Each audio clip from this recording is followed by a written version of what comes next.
मोहम्मद के नारे पूरे देश में ट्रेंडिंग के तौर पर चला है। आतंकवादी मौलाना जो योगी आदित्यनाथ मुख्यमंत्री उत्तर प्रदेश को दफनाने की धमकी देता है। इस तरह के कट्टरपंथी जो भी लोग हैं जो खुले मंच से धमकियां दे रहे हैं, मुझे लगता है कि शायद देश ऐसे तो नहीं चलेगा।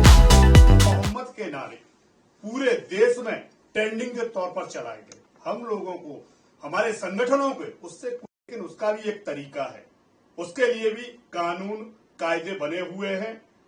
इसी मामले को लेकर एक आतंकवादी मौलाना जो योगी आदित्यनाथ मुख्यमंत्री उत्तर प्रदेश को दफनाने की धमकी देता है और चैलेंज करता है खुले मंच से, जो बाबा साहब के संविधान को मानने से देश चलेगा, उसको चैलेंज करता है कि अगर योगी जी महाराष्ट्र में आएंगे तो दफना दिए जाएंगे। तो मैं मानता हूं इस्लामिक गजवाए हिंद के नारे लगाने वाले, सर तन से जुदा करने वाले नारे लगाने वाले, अब इनका माहौल देश और हमारा संगठन बर्दाश्त नहीं करेगा। गद्दार मौलाना आतंकवादी को कोई भी को नगद 1 लाख रुपए का पुरस्कार दिया जाएगा।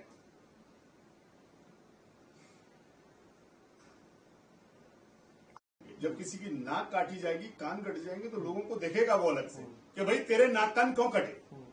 जब धर्म को आहत किया गया सुपड़ खां में, तो भगवान ने उसके नाक कान काटे। समय सीमा रखी है आपने नाम, मतलब कितने समय तक आगे देना है कि बस? अभी तो शासन प्रशासन ने FIR कर ही दी है। कार्यकर्ता महाराष्ट्र में लगभग 26,000 कार्यकर्ता है हमारे, किसी को मिल जाएगा तो नाक कान कट ही जाएंगे। सही है।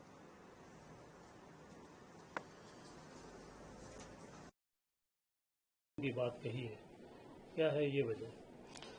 सबसे बड़ी बात है कि इस तरह के कट्टरपंथी जो भी लोग हैं जो खुले मंच से धमकियां दे रहे हैं, मुझे लगता है कि शायद देश ऐसे तो नहीं चलेगा। और जिनको धमकी दी है वो उत्तर प्रदेश के मुख्यमंत्री हैं और सनातन की एक पहचान है। गोरख मठ गोरखपुर से जो मेन महंत हैं, और योगी आदित्यनाथ केवल मुख्यमंत्री ही नहीं, सनातन के प्रहरी हैं, नागा साधु हैं, और राष्ट्रीय सनातन सेना भारत का कार्य ही साधुओं के लिए समर्पित है और एक एक हिंदू सनातन की रक्षा के लिए तत्पर है। इसलिए ऐसे कट्टरपंथी मौलाना, जो मैं कहूंगा एक आतंकवादी है, जिसने खुले मंच से कहा है कि अगर योगी टकला महाराष्ट्र के यहां आता है तो उसको दफना दिया जाएगा। मैं आपके माध्यम से बता दूं, मौलाना खबरदार हो जाना। इस तरह से साधु संतों पर की गई टिप्पणी बर्दाश्त नहीं होगी। और राष्ट्रीय सनातन सेना भारत घोषणा करती है कि इस मौलाना के जो भी नाक कान काटेगा उसको नगद पुरस्कार 1 लाख का दिया जाएगा। महाराष्ट्र सरकार ने इस पर कार्रवाई तो की है। आप देखिए, कार्रवाई की है, लेकिन वो अपराधी है।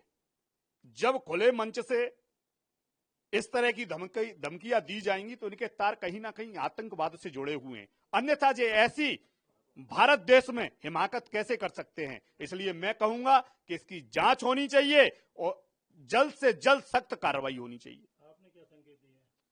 हमने तो संकेत दिया है कि ऐसे लोग कहीं भी मिले, किसी भी धर्म के हों, जो किसी धर्म की आस्था को टारगेट करते हैं, उनको तुरंत दंड देना चाहिए।